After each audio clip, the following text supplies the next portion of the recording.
பக்கத்துல இருக்கிற கேரளாவுல அரசு பள்ளிக்கூடம்னா, அங்க இருக்கிற பணக்காரன் கூட தன் பிள்ளைய சேர்க்கிறான்.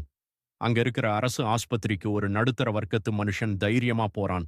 ஆனா நம்ம ஊர்ல மட்டும் ஏன் அரசுனாலே அது ஏழைகளுக்கு மட்டும் தான் அப்படின்ற பிம்பம் இருக்கு. ஏன் நம்ம ஊர்ல இன்னும் தரமான கல்விக்கும், மருத்துவத்துக்கும் காசி தேடி அலையுறோம்?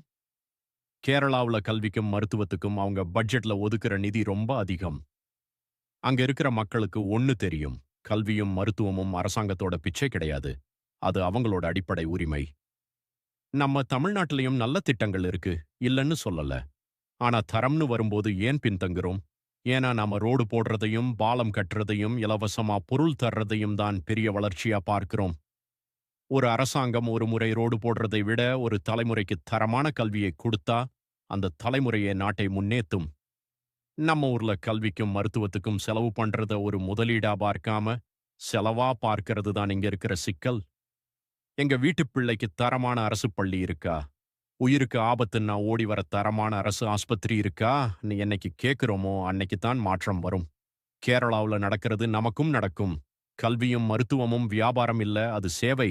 இந்த விழிப்புணர்வு உங்களுக்கு பிடிச்சிருந்தா ஷேர் பண்ணுங்க, கமெண்ட்ல சொல்லுங்க. இது உங்கள் அறிவு பிச்சை.